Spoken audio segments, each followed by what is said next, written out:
She was the queen who refused to marry. The monarch who called herself married to England. Elizabeth I carefully crafted her image as the Virgin Queen, a woman above temptation, above scandal, untouchable and pure. But what if that image was a lie? In the glittering courts of Tudor England, rumors swirled like wildfire. Was Elizabeth truly a virgin? Or had she built an elaborate myth to hide something darker, something that, if revealed, could have destroyed her throne? Elizabeth's reign was one of the most brilliant in English history. She defeated the Spanish Armada, turned England into a global power, and inspired a golden age of literature. But behind the polished portraits of her in white gowns and pearl crowns lay a woman under immense pressure. She was the last of the Tudor line, and every courtier, every foreign ambassador, every commoner wanted to know the same thing: who would she marry, and who would inherit her throne? Elizabeth turned marriage into a weapon. She played suitors against each other, keeping Europe guessing while consolidating her own power. And yet, her decision never to marry made her vulnerable. In a patriarchal world, a woman who ruled alone was always under suspicion. To survive, Elizabeth built the image of the Virgin Queen, a woman so pure and holy that she didn't need a husband. It was propaganda at its finest. Poets praised her chastity, paintings presented her as an almost divine figure, and England celebrated her as the nation's eternal bride. But not everyone believed the story. Whispers spread of secret romances, of passionate letters, and of dangerous liaisons that could ruin everything. And at the center of these rumors stood one man, Robert Dudley, Elizabeth's lifelong favorite. Was Elizabeth truly untouched, as she claimed? Or had she simply hidden her secret so well that history itself was fooled? To answer that, we must dig deeper into the scandalous world of the Tudor court, a world of spies, rivals, and deadly intrigue, where one mistake could mean the end of a dynasty. If Elizabeth I was the brightest star of Tudor England, Robert Dudley was the shadow that followed her everywhere. Handsome, charming, and daring, Dudley was everything a queen was not supposed to want, but perhaps secretly did. Their bond began long before Elizabeth became queen. They grew up together at court, shared the same tutors, and forged a friendship built on laughter and ambition. But when Elizabeth ascended the throne in 1558, that friendship took on a new, and dangerous, dimension. Almost overnight, Dudley became the most powerful man at court. Elizabeth showered him with titles and gifts, made him her master of the horse, a position that kept him near her side at all times, and trusted him with matters of state. Court observers noted how often Elizabeth and Dudley were together. They hunted together, danced together, dined together, and their private conversations lasted late into the night. Soon, the rumors began. Foreign ambassadors wrote to their kings warning that Elizabeth was in love with Dudley. Some even claimed she planned to marry him. But there was one obstacle: Dudley already had a wife. Amy Robsart, Dudley's young wife, lived far from court in the countryside. In 1560, something happened that changed everything. Amy was found dead at the bottom of a staircase, her neck broken. The official verdict was accidental death, but tongues wagged across Europe. Had Dudley murdered his wife so he could marry the queen? Elizabeth now faced a nightmare. If she married Dudley, the scandal could destroy her. If she didn't, she risked losing the one man she truly trusted. In the end, Elizabeth made her choice. She kept Dudley close, but never made him her king. But that didn't stop the rumors. For decades, gossips claimed the queen had secret trysts with Dudley, that she had borne him children in secret, and that her Virgin Queen image was a political illusion. Elizabeth knew the power of appearances.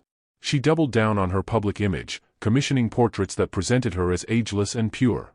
Pearls, symbols of chastity, adorned her gowns and hair. Poets compared her to goddesses. The message was clear: this was no ordinary woman. This was a queen who belonged to no man. But behind palace doors, the truth may have been far more complicated. Elizabeth's letters to Dudley reveal deep affection, calling him "my eyes" and "my sweet Robin." Some historians believe their relationship was passionate but carefully concealed to avoid scandal. Others argue that Elizabeth truly did remain celibate, using Dudley's devotion as a tool to maintain power. Whether or not the rumors were true, one thing was certain: Elizabeth could never afford to let the mask slip. Her entire reign depended on the Virgin Queen myth. One misstep, one pregnancy, one proven affair could have led to her deposition, or even her death. And so, Elizabeth walked a dangerous tightrope for the rest of her life, balancing love, power, and the ever-present threat of scandal. But Robert Dudley was only the beginning. There were other suitors, other secrets, and other rumors that threatened the perfect image Elizabeth had built. Elizabeth may have loved Dudley, but she never let her personal feelings cloud her greatest weapon: her marriage prospects. In a world dominated by kings, Elizabeth turned her unmarried status into a diplomatic chessboard, where every suitor was a piece she could move to her advantage. Europe was watching England closely. Without a husband or an heir, Elizabeth's throne was vulnerable. Powerful kingdoms like Spain and France sent ambassadors urging her to marry one of their princes. Her own counselors begged her to wed to secure the succession. Even Parliament petitioned her repeatedly, fearful that England could plunge into civil war if Elizabeth died without an heir. But Elizabeth was no ordinary queen. She understood that marriage could strip her of power, make her subject to her husband, as English law dictated. So instead of saying yes or no, Elizabeth kept everyone guessing. She entertained endless proposals: Philip II of Spain, the Duke of Anjou, the Archduke Charles of Austria, only to drag out negotiations until they fell apart. Each time she delayed, she kept her rivals hopeful, buying herself time to strengthen her position. The strategy was brilliant but risky. At home, some nobles accused her of vanity, suggesting she simply enjoyed being adored by suitors. Abroad, monarchs grew frustrated, suspecting Elizabeth was playing them against one another, which, of course, she was. Her refusal to marry earned her both admiration and enemies. To her supporters, Elizabeth became a symbol of female independence, a ruler who needed no man to govern her kingdom. But to her critics, she was unnatural, even dangerous, a woman defying God's order by ruling alone. Whispers became darker. Some foreign diplomats wrote that Elizabeth refused to marry because she had no womanly desire. Others went further, suggesting she had taken lovers in secret and concealed pregnancies to avoid scandal. The more Elizabeth resisted marriage, the more crucial it became to maintain the Virgin Queen image. She wasn't just avoiding marriage, she was supposedly too pure, too sacred, for any man. This propaganda was carefully spread across England. Portraits showed her bathed in light, symbols of chastity and purity surrounding her. Poems praised her holy virginity as a divine gift to her people. But the pressure was relentless. Each year Elizabeth aged, the calls for her to produce an heir grew louder. The possibility of her death without a successor haunted England. The monarch who called herself especially Mary as Catholic rivals plotted to replace her with carefully crafted her image as the Virgin Elizabeth's Queen, gamble a woman above temptation, but every rejected marriage proposal brought with it a new wave of gossip and scandal. Rumors that she wasn't truly a virgin, that her refusals were hiding something much more scandalous. Was Elizabeth truly a virgin? And if Dudley was the first great love of her life to hide something darker, the Duke of Anjou was the one who nearly broke the myth entirely. Could have destroyed her throne. By the late 1570s, Elizabeth's reign was one of the most brilliant in English history. The pressure to secure the Tudor succession was reaching a global power, and inspired a golden real possibility if she died childless. But behind the polished portraits of her in white gowns and pearl crowns lay a woman under immense pressure. At first, she was the last to entertain his proposal, and every court so many others. Every foreign ambassador, but this time, every commoner wanted to know the same thing. Court observers noticed how warmly she spoke of him, how often she smiled. Elizabeth turned marriage into a weapon. Some said the queen blushed like a young girl when Anjou was mentioned, keeping Europe guessing while consolidating her own power. The Duke of Anjou was nearly 20 years younger than Elizabeth, never to marry made her vulnerable. Worse in the eyes of many. In a patriarchal world, a woman who had only recently emerged from bloody religious conflict. To survive, and the idea of a Catholic consort alarmed her Protestant advisors. A woman so pure and holy that she didn't need a husband. Ever the political master, it was propaganda at its proposal as an opportunity. Praised her chastity. France was a powerful Catholic as an almost divine figure, at odds with Spain, and England celebrated her as the nation's eternal bride. Anjou, but not everyone could drive a wedge between the two Catholic giants. Whispers spread of secret romances, by England passionate invasion, and of dangerous negotiations dragged on for years, everything. And with every passing month, at the center of these rumors stood one man. Pamphlets were secretly circulated mocking the Queen as an aging woman desperate for a husband, untouched, as she claimed, openly preached against the marriage, or had she simply hidden her secret so well that history itself was Babylon? To answer Elizabeth, we must dig deeper into the scandalous world of the Tudor court. She called him her fraud of affectionately, and even wrote him passionate letters, where one mistake could mean the end of a dynasty he had given her. If Elizabeth I was the brightest star of Tudor reality set in. Robert Dudley Elizabeth's counsel warned her that the marriage could spark rebellion at home, charming, and the people of London rioted everything at the thought of a Catholic prince ruling England. But perhaps even Dudley did. Still at Elizabeth's side after all these years, urged her to abandon the match. They grew up together at court. Elizabeth faced an impossible choice, and forged a friendship built on laughter and ambition.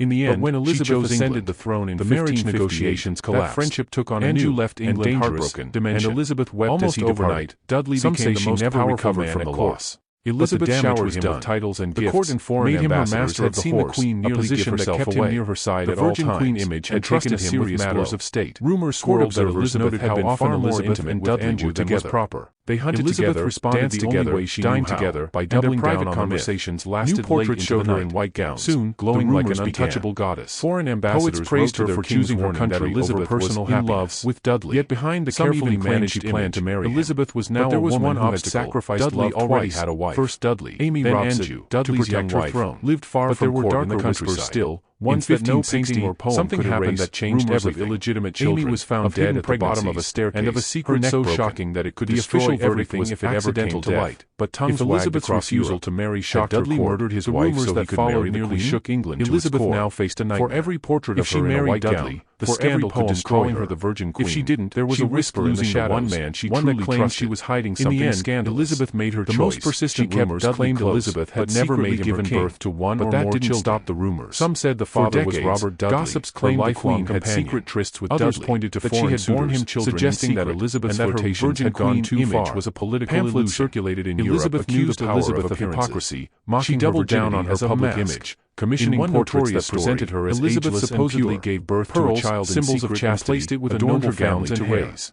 Poets compared her to goddesses. Her of a still more chilling act. The message was clear that she had a child ordinary birth to protect her image. This was a queen who belonged to no man. The court was a hotbed of gossip. But behind palace doors, claimed to have seen Elizabeth's far more complicated. Then suddenly Elizabeth's letters to Dudley midwives whispered that the queen had been attended in private for reasons no one dared speak aloud. Some historians believe their relationship was passionate but carefully concealed to avoid Queen's body was considered a matter of state. Elizabeth the implications were explosive. Using Dudley's devotion as a tool to maintain power, just idle gossip. Whether or not they were political weapons. One thing was certain, anyone could prove Elizabeth could never afford to let the mask slip. Her enemies could claim she was unfit to depended on the Virgin Queen. The Catholic powers in Europe were already eager to replace her with Mary. One proven affair could have led to her deposition. One credible scandal could give them the excuse they needed to invade England and dangerous tightrope for the rest of her life, balancing love, Elizabeth fought back and the ever-present threat of scandal by controlling the narrative. Robert Dudley was only the beginning. She made public appearances with her ladies in waiting, letting the world see her as the untouchable sovereign. The perfect image Elizabeth had built. She carefully staged her portraits to emphasize purity, white skin, but she never let her personal symbols of virginity as weapon.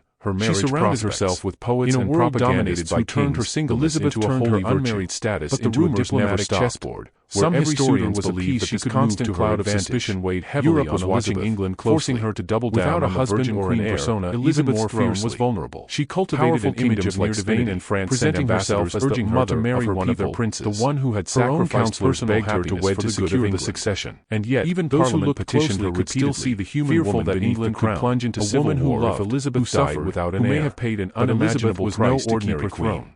She understood that marriage was the Virgin Queen truly as pure as she claimed, her husband, or had she simply hidden her secret so well that no one dared bring it into the light. Elizabeth kept everyone guessing. The myth was now too powerful to break. She entertained endless proposals. If the truth came out, it could destroy the kingdom. The Duke of Anjou, but Elizabeth's challenges were far from over, only to drag out negotiations until they fell apart. Each time she delayed, she kept her rivals Queen of Scots, buying herself time to strengthen her position. Elizabeth's life. The strategy was brilliant but risky. She had built. At home, for years, some nobles Elizabeth I had balanced suggesting she simply enjoyed maintaining the perfect image of the Virgin Queen. Abroad, fending off monarchs grew frustrated, but now a new danger arose. Elizabeth was playing them against one another, blood, which, Mary Stuart, she was, better known as Mary. Her refusal to marry earned her both Elizabeth's cousin and the closest Catholic heir to the English throne. Elizabeth became a symbol of female independence. Elizabeth was a heretic and needed no man to govern her kingdom. Boleyn, but to marriage to Henry VIII, she was unnatural, had never even dangerous, a woman defying God's order by Elizabeth had no right to rule. Whispers became darker. A devout Catholic and a granddaughter of that Elizabeth refused to marry because she had no womanly desire. Mary's very existence threatened Elizabeth, suggesting she had taken lovers in secret and concealed virginity and purity were supposed to be proof of God's favor. Resisted Mary was the living counter-argument. It became to maintain the Virgin Queen image. Who had been married. She wasn't just avoiding marriage. Still fertile. She was supposedly too pure. When Mary fled Scotland in 1568, this propaganda was carefully spread across England. Portraits showed her bathed in light, symbols of chastity and purity surrounding her.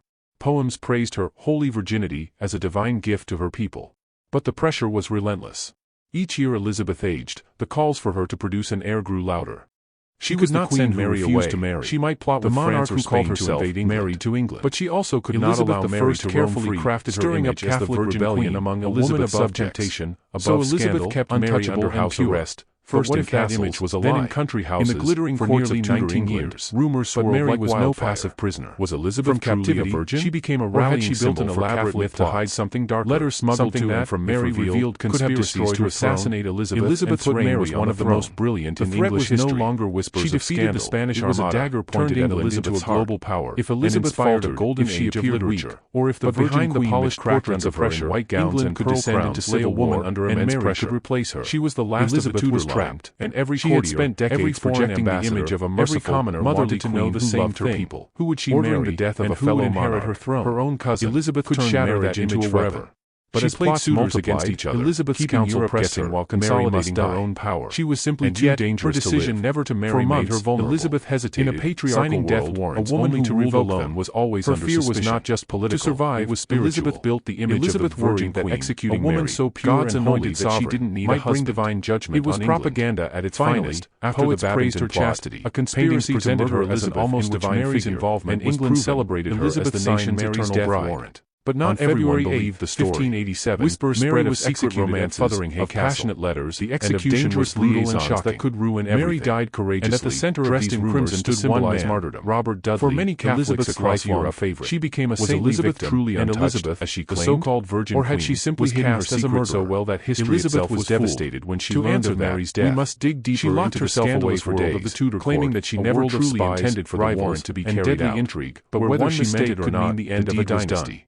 If Elizabeth I was the brightest star of Tudor England, Robert Dudley had sacrificed her followed her everywhere, along with a piece of her own soul and daring to protect her throne. Dudley was everything a queen was not supposed to want. Elizabeth's troubles were not over. Their bond began long before Elizabeth was about to strike. An enemy so vast it threatened not just her image, but the survival of England itself, built on laughter and ambition. But when Elizabeth ascended the throne in 1558, was about to face its greatest friendship took on a new, King Philip II of Spain. Furious over Mary's execution, became the most powerful man in Catholic rule. Elizabeth showered him with titles and gifts, the world had ever seen, made him her master of the Spanish Armada, a position that kept him near her side at all times. This was more than a military threat, entrusted him with matters of state. For her very court observers noted how often Elizabeth her entire reign together, her sacrifices, they hunted together, her carefully built Virgin Queen dined together, and their private conversations lasted late into the night. She would be more than just a queen. She would be a legend. Foreign ambassadors, as the Armada approached, warning that Elizabeth was in love. Spain's fleet boasted over 130 ships and thousands of soldiers. But there was one obstacle. Elizabeth's navy already had a wife, outnumbered, and Amy Robsart, Dudley's young wife, looked to their queen far from court in the countryside, and Elizabeth delivered. In 1560, in one of the most iconic moments that changed everything, she rode out to the army gathered at the bottom of a staircase, wearing a gleaming white gown and a silver breastplate over her accidental death. She was 54 years old, across Europe, but she looked every bit the warrior. Dudley murdered his wife so he could marry the troops became immortal. Elizabeth now faced a nightmare. I know I have the body of a weak and feeble woman, the scandal could destroy her. Stomach of a king, if she didn't, and of a king of England too, the one man she truly trusted. Elizabeth transformed herself from a distant monarch into a symbol of defiance, but never made him her king. The Virgin Queen was no longer just a myth of purities. She was England itself, ready to fight for survival. Had secret trysts. The battle that followed was fierce, she had borne him children in secret. English fire ships scattered the Armada, image was and storms in the Channel finished what England's cannons had started. Appearances. The Spanish fleet doubled down on her public image, commissioning portraits that presented her as ageless and spiritual. Pearls, symbols of chastity, across adorned her gowns as divine proof that God compared her to Elizabeth's reign. The message was the chosen queen of England reached new heights. This was a queen commemorated to no man, showing Elizabeth standing triumphant with her hand on a globe, far more as if ruling the seas themselves. Elizabeth's letters to Dudley revealed deep affection. Elizabeth's myth was now so powerful that she could never escape it. Some historians believe their relationship was passionate, but also a prisoner of her own image. Scandal. She could never show that Elizabeth never did remain celibate, never revealed the human cost of the choices she had maintained power. And as Elizabeth grew older, the rumors were childless and increasingly isolated, Elizabeth could never afford to let the mask slip.